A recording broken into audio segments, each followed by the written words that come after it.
स्वागत है हमारे चैनल एजुकेशनल रिसर्च में आप सभी का। और आज हम क्लास 12 पॉलिटिकल साइंस के महत्वपूर्ण 40 प्रश्नों को हल करेंगे जो हमारे फाइनल एग्जाम 2023 के लिए महत्वपूर्ण है। सबसे पहले हम महत्वपूर्ण प्रश्नों को देख लेते हैं, उसके बाद भी जो भी मॉडल सेट बचा हुआ है उसको हम आप लोग को प्रोवाइड करेंगे। क्वेश्चन नंबर 1 कह रहा है, किस देश ने नाटो में अमेरिकी नेतृत्व का विरोध किया था? तो क्वेश्चन नंबर 1 का सही जवाब हो जाएगा ऑप्शन नंबर बी, फ्रांस। इसी तरह से ब्रिटेन, इटली, पश्चिमी जर्मनी, तो सभी यानी कि ब्रिटेन भी इसके नाटो के सदस्य थे। नाटो की स्थापना का बात कर लिया जाए तो नाटो की स्थापना 4 अप्रैल 1949 को हुआ था। 1949 को हुआ था। नाटो से और एक क्वेश्चन बन रहा है यहाँ पे, नाटो की स्थापना यानी कि नाटो का मुख्यालय कहाँ है? तो ब्रुसेल्स यानी बेल्जियम में है। आप लोग इसको भी नोट कर लीजिएगा। क्वेश्चन नंबर 2 कह रहा है, बोल्शेविक क्रांति कहाँ हुई थी? तो क्वेश्चन नंबर 2 का सही जवाब हो जाएगा ऑप्शन नंबर सी, रूस में हुई थी। यानी रूस में 1917 ईस्वी में बोल्शेविक क्रांति हुई थी और उसी समय सोवियत संघ अस्तित्व में आया था। क्वेश्चन नंबर 3 कह रहा है, सोवियत संघ के अंतिम राष्ट्रपति कौन थे? तो सोवियत संघ के अंतिम राष्ट्रपति मिखाइल गोर्बाचोव थे, जो आने की सोवियत संघ 1985 में इन्होंने सोवियत संघ के राष्ट्रपति बने और उसमें सुधार करने के लिए बाध्य हुए। इन्होंने ग्लास्नोत पेट्रियोस्टोइका शब्द दिया था, लेकिन अंत में यानी कि सोवियत संघ का पतन से वो नहीं उबार पाया। निकिता खुश्चेव, तो निकिता खुश्चेव भी सोवियत संघ के आने के राष्ट्रपति थे, जो 1953 से यानी 1953 से 63 तक आने की शासन किए थे, यानी कि राष्ट्रपति बने थे, रहे थे। इसी तरह क्वेश्चन नंबर 4 कह रहा है, खुले द्वार की नीति को किसने अपनाया? तो खुले द्वार की नीति को अपनाया था चीन ने अपनाया था 1978 ईस्वी में, यानी ऑप्शन नंबर डी हमारा सही हो जाएगा। 1978 ईस्वी आप लोग अच्छे से याद कर लीजिएगा, चीन ने खुले द्वार की नीति अपनाई। क्वेश्चन नंबर 5 कह रहा है, कौन आसियान का सदस्य नहीं है? तो आसियान का सदस्य सिंगापुर, फिलीपींस, इंडोनेशिया, ये तीनों आसियान का सदस्य है। जबकि नहीं कह रहा तो श्रीलंका आसियान का सदस्य नहीं है। श्रीलंका को आज़ादी कब मिली थी? तो श्रीलंका को आज़ादी 1948 ईस्वी में मिली थी। श्रीलंका में जातीय विवाद हो गया था सेहली और तमिल को लेकर, जिसके कारण सेहली को वहाँ का आने की राजभाषा घोषित कर दिया गया था और 1956 ईस्वी में वहाँ का राजभाषा घोषित किया था। आप लोग नोट कर लीजिएगा। इसके अलावा लिट्टे श्रीलंका का एक उग्रवादी संगठन था, तो ये भी आप लोग नोट कर लीजिएगा। क्वेश्चन नंबर 6 कह रहा है, एशिया का वह कौन सा देश है जो अकेले G8 का सदस्य है? तो अकेले G8 का सदस्य है हमारा भारत, यानी ऑप्शन नंबर डी हमारा राइट आंसर हो जाएगा। क्वेश्चन नंबर 7 कह रहा है, संयुक्त राष्ट्र संघ की स्थापना कब हुई थी? तो संयुक्त राष्ट्र संघ की स्थापना 24 अक्टूबर 1945 ईस्वी को हुई थी। ऑप्शन नंबर सी हमारा सही हो जाएगा। संयुक्त राष्ट्र संघ का मुख्यालय कहाँ है? तो वाशिंगटन में है, यानी आप लोग इसको भी याद कर लीजिएगा। नेक्स्ट क्वेश्चन कह रहा है, भारत ने शांति सेना श्रीलंका भेजी गई थी, यानी भारत द्वारा शांति सेना श्रीलंका कब भेजी गई? तो भारत ने श्रीलंका में शांति सेना 1987 ईस्वी में भेजा था, यानी ऑप्शन नंबर डी हमारा सही हो जाएगा। लेकिन हुआ क्या था, जब भारत द्वारा शांति सेना भेजा गया तो भारतीय सेना लिट्टे के युद्ध में आने की फंस गए थे, जिसके कारण वहाँ पे श्रीलंका में उनको अनुपस्थिति बताया गया और इस तरह भारतीय जो शांति सेना है वो 1989 ईस्वी में वापस आ गए। तो आप लोग इसको भी नोट कर लीजिएगा। क्वेश्चन नंबर 9 कह रहा है, शेख मुजीबुर रहमान किस देश के प्रधानमंत्री थे?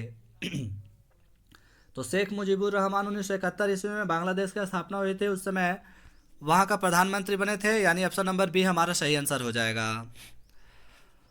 बांग्लादेश की स्थापना 1971 में हुआ था। ये हमारा पाकिस्तान से यानी कि पश्चिमी पाकिस्तान से अलग होकर पूर्वी पाकिस्तान के रूप में बना था, जिसमें भारत का अहम योगदान था।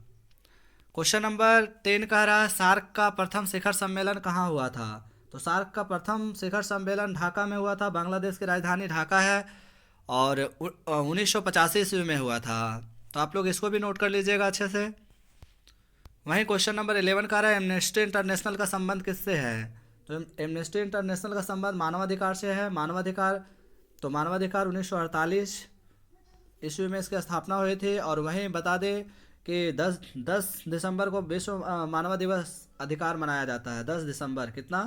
10 दिसंबर। तो ये भी आप लोग नोट कर लीजिएगा अच्छे से। क्वेश्चन नंबर 12 कह रहा है सुरक्षा परिषद में कितने अस्थायी सदस्य होते हैं। सबसे पहले हम बता देते हैं कि सुरक्षा परिषद में कितने सदस्य होते हैं, तो 15 होते हैं। यहाँ पे पूछा जा रहा है अस्थायी, तो अस्थायी 10 होते हैं, यानी ऑप्शन नंबर सी हमारा सही आंसर हो जाएगा। वहीं 5 अस्थायी सदस्य होते हैं जिनको वीटो का पावर प्राप्त है, जिसमें से ब्रिटेन आता है, रूस आता है, फ्रांस आता है और अमेरिका आता है। तो आप लोग इसको भी अच्छे से नोट कर लीजिएगा। क्वेश्चन नंबर 13 कह रहा है भारत का संविधान कब स्वीकृत किया गया। तो भारत का संविधान स्वीकृत किया गया था 1949 ईस्वी को। ऑप्शन नंबर सी हमारा सही आंसर होगा। आप लोग को बता देते हैं कि हमारा संविधान बनने में 2 वर्ष 11 माह 18 दिन का समय लगा था। वहीं भारतीय संविधान 26 नवंबर 1949 को बनकर तैयार हो गया था, जबकि 26 जनवरी 1950 को लागू किया गया। भारतीय संविधान विश्व का सबसे यानी कि बड़ा संविधान में से एक है और इसलिए विश्व का सबसे बड़ा लोकतांत्रिक देश भारत को कहा गया। क्वेश्चन नंबर 14 कह रहा है किस भाषा के आधार पर 1953 में आंध्र प्रदेश का गठन किया गया था। तो सबसे पहला राज्य जो बना था वो आंध्र प्रदेश था और तेलुगु भाषा के आधार पर इसे राज्य का दर्जा दिया गया था। इसके बाद बहुत सारे राज्य यानी कि अपने अपने मांग करने लगे और 60 में 66 में पंजाब, हरियाणा, बहुत सारे राज्य बनना शुरू हो गया। क्वेश्चन नंबर 15 कह रहा है निम्नलिखित में किसने 1951 में भारतीय जनसंघ पार्टी की स्थापना की थी। तो भारतीय जनसंघ पार्टी की स्थापना 1951 ईस्वी में श्यामा प्रसाद मुखर्जी ने किया था। कितना में? 1951 ईस्वी में। आप लोग इसको भी नोट कर लीजिएगा, 1951 में श्यामा प्रसाद मुखर्जी ने किया था। क्वेश्चन नंबर 16 कह रहा है किस पंचवर्षीय योजना में गरीबी हटाओ को प्राथमिकता दी गई थी। तो 5वीं पंचवर्षीय योजना में गरीबी हटाओ को प्राथमिकता दी गई थी। इंदिरा गांधी की सरकार ने इंदिरा गांधी चुनाव जीतने के लिए गरीबी हटाओ का नारा दिया था और जिसके बाद उन्होंने भारी बहुमत से विजय हुए। लेकिन हुआ क्या था कि इसमें चुनाव जीतने के बाद वो किसानों और लोगों का जो आश्वासन दिए थे उनको करने से इनकार कर दिया, जिसके कारण से आपातकाल भी लागू करना पड़ा था।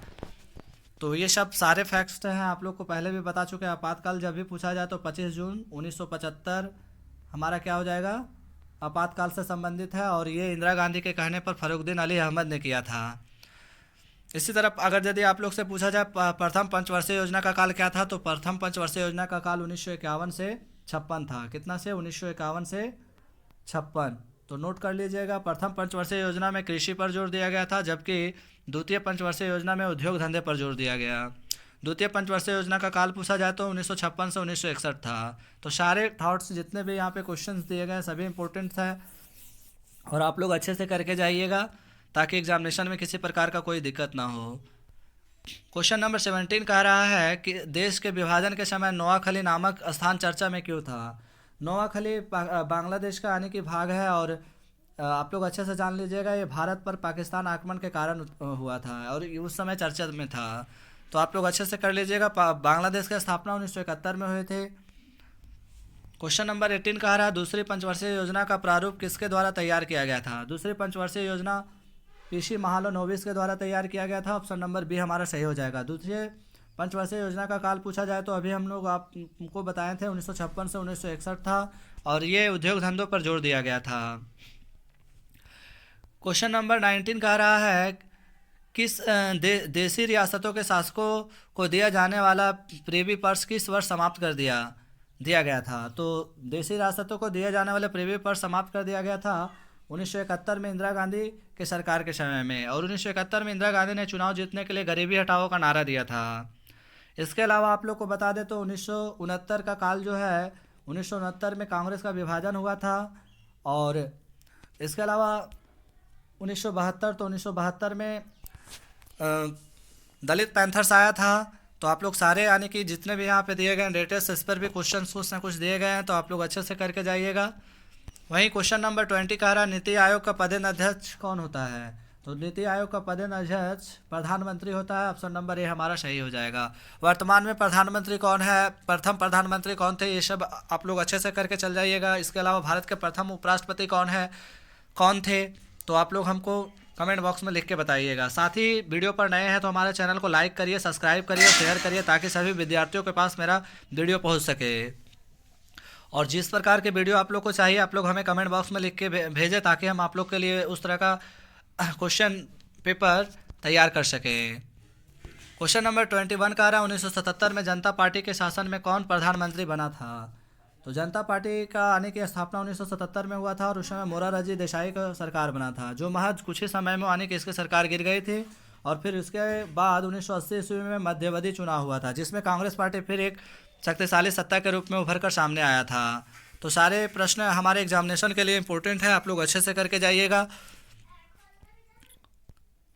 क्वेश्चन नंबर 22 का रहा निम्न में से किस पार्टी का गठन एक महिला नेत्री द्वारा किया गया था? तो महिला नेत्री के द्वारा किया गया था तृणमूल कांग्रेस, जो ममता बनर्जी के द्वारा किया गया था। ऑप्शन नंबर बी हमारा सही आंसर हो जाएगा। तृणमूल कांग्रेस यानी कि जो हमारा पार्टी है वो कहाँ पे है? तो अभी कोलकाता में है वर्तमान समय। क्वेश्चन नंबर 23 का रहा किस भारतीय राजनीतिक दल को क्षत्रिय संगठन के रूप में जाना जाता है? तो कांग्रेस पार्टी को क्षत्रिय संगठन के रूप में जाना जाता है। कांग्रेस की स्थापना 1885 ईस्वी में ये वो हुम के द्वारा किया गया था। और इसमें कांग्रेस को आने की स्वतंत्रता प्राप्ति के बाद कांग्रेस पार्टी को विरासत के रूप में मिल गया था। नेहरू के बाद लाल बहादुर शास्त्री के बाद फिर इंदिरा गांधी, और इंदिरा गांधी के बाद 1984 ईस्वी में मृत्यु हो जाने के बाद राजीव गांधी प्रधानमंत्री बने। तो इस तरह से एक लंबे समय तक आने की कांग्रेस पार्टी का वर्चस्व कायम रहा। इसी तरह क्वेश्चन नंबर 24 का रहा 1969 में कांग्रेस के विभाजन के समय उसका अध्यक्ष कौन था? तो कांग्रेस के विभाजन के समय उसका अध्यक्ष था निजलिंगप्पा, यानी ऑप्शन नंबर बी हमारा राइट आंसर हो जाएगा। तो आप लोग इसको भी अच्छे से देख के जाइएगा। क्वेश्चन नंबर 25 का रहा किस संविधान संशोधन को लघु संविधान की संज्ञा दी जाती है? तो 42वें संविधान संशोधन को लघु संविधान की संज्ञा दी जाती है, यानी ऑप्शन नंबर डी हमारा राइट आंसर हो जाएगा। क्वेश्चन नंबर 26 का रहा जय जवान जय किसान जय विज्ञान का नारा किसने दिया था? तो यह नारा दिया था अटल बिहारी वाजपेयी ने। जबकि अगर यदि आप लोग से क्वेश्चन पूछा जाए जय जवान जय किसान का नारा किसने दिया, तो लाल बहादुर शास्त्री ने। सारे प्रश्नों को आप लोग अच्छे से हल करके जाइएगा ताकि एग्जामिनेशन में कोई दिक्कत ना हो। इंदिरा गांधी ने क्या नारा दिया था? तो इन्होंने गरीबी हटाओ का नारा दिया था। और सुभाष चंद्र बोस तुम मुझे खून दो मैं तुम्हें आज़ादी, इस तरह का नारा दिया था। तो आप लोग अच्छे से करके जाइए। क्वेश्चन नंबर 27 कह रहा है 1952 से 1967 के बीच भारतीय राजनीति में किस पार्टी का वर्चस्व रहा? तो भारतीय पार्टी में 1952 से 67 तक कांग्रेस का वर्चस्व रहा था। कांग्रेस में चमत्कारी नेता के रूप में पंडित जवाहरलाल नेहरू, लाल बहादुर शास्त्री जैसे बहुत सारे आने के अनुभवी नेता थे। और साथ ही इस पार्टी को आने के सत्ता जो है विरासत में मिली हुई थी। क्वेश्चन नंबर 28 कह रहा है जब इंदिरा गांधी पहली बार प्रधानमंत्री बने तो किसके सदस्य थी? तो उस समय इंदिरा गांधी राज्यसभा के सदस्य थे, यानी ऑप्शन नंबर डी हमारा राइट आंसर हो जाएगा। राज्यसभा का बात कर लेते हो, राज्यसभा में 250 सदस्य होते हैं, जबकि लोकसभा में अधिकतम 550 होता है, अधिकतम 550 होता है, और न्यूनतम अगर यदि है तो कहने का मतलब 545। तो सारे थॉट्स आप लोग अच्छे से देख के जाइएगा। हमारे संसद के 2 सदन होते हैं, राज्यसभा और लोकसभा। ऊपरी सदन को राज्यसभा कहा जाता है, जबकि निचले सदन को लोकसभा कहा जाता है। क्वेश्चन नंबर 29 कह रहा है आपातकाल के दमनात्मक कार्रवाई की जांच करने के लिए निम्न में से कौन आयोग गठित किया गया था? तो ये किया गया था शाह आयोग का गठन किया गया था। ऑप्शन नंबर बी हमारा राइट आंसर हो जाएगा। क्वेश्चन नंबर 30 आम आदमी पार्टी का गठन किस वर्ष हुआ था? तो आम आदमी पार्टी का गठन 2012 ईस्वी में हुआ था। राइट आंसर ये हमारा सही आंसर हो जाएगा। 2014 में स्वच्छ भारत अभियान चलाया गया था। इसके अलावा और भी बहुत सारे यहाँ पे आने के हमारे जो प्रश्न है सभी इंपॉर्टेंट है, तो देख लेते हैं सभी को बारीकी से। क्वेश्चन नंबर 31 क्या कह रहा है? क्वेश्चन नंबर 31 कह रहा है यहाँ पे खाली स्थान दिया गया है। कह रहा है रूसी संघ के प्रथम राष्ट्रपति थे। तो रूसी संघ के प्रथम राष्ट्रपति बोरिस येल्त्सिन थे, जबकि अंतिम राष्ट्रपति मिखाइल गोर्बाचोव थे, जो 1985 ईस्वी में सुधार करने के लिए आया था लेकिन असफल रहे। इसका कारण क्या था कि पूर्वी जर्मनी के जितने भी सदस्य थे सभी एक एक करके आने के अपना गुट से अलग हो गया था, जो आने के पतन का कारण बना। और इस तरह से शीत युद्ध का पतन 1991 ईस्वी में शीत युद्ध का पतन हो गया था। और 1991 ईस्वी के बाद विश्व राजनीति के मंच पर एकमात्र शक्ति संयुक्त राज्य अमेरिका का वर्चस्व कायम हो गया। क्वेश्चन नंबर 32 कह रहा है विश्व राजनीति में संयुक्त राज्य अमेरिका के वर्चस्व से विश्व राजनीति का स्वरूप हो गया। तो ये हो गया था विश्व राजनीति का स्वरूप हो गया था, एक ध्रुवीय हो गया था, यानी विश्व राजनीति में सिर्फ एक महाशक्ति का वर्चस्व कायम रहा। वहीं क्वेश्चन नंबर 33 कह रहा है 1957 में यूरोपीय समुदाय की स्थापना हुई थी। तो किसकी स्थापना हुई थी? यूरोपीय आर्थिक समुदाय की स्थापना हुई थी, यानी राइट आंसर हमारा हो जाएगा। वहीं क्वेश्चन नंबर 34 कह रहा है विश्व व्यापार संगठन का कार्यालय है तो कहाँ है, तो विश्व व्यापार संगठन यानी WTO का कार्यालय है यहाँ पे जेनेवा में हो जाएगा। जेनेवा कहाँ पड़ता है, स्विट्जरलैंड में पड़ता है। तो आप लोग अच्छे से करके जाइएगा। वहीं क्वेश्चन नंबर 35 कह रहा है संयुक्त राष्ट्र संघ की सुरक्षा परिषद में अस्थायी सदस्यों की संख्या है। तो अभी ऊपर भी हमने चर्चा किया था, अस्थायी सदस्यों की संख्या यहाँ पे कितना भरा जाएगा, तो 10 भरा जाएगा। आप लोग अच्छे से कर लीजिएगा। जबकि अस्थायी पूछा जाए तो अस्थायी 5 होगा, जिसको वीटो का पावर प्राप्त है। क्वेश्चन नंबर 36 कह रहा प्रधानमंत्री खाली स्थान दिया है ने भारत की नई आर्थिक नीति का निर्धारण 1991 में किया। तो ये किया था राजीव गांधी ने, यानी ऑप्शन नंबर यहाँ पे हमारा राजीव गांधी भरा जाएगा।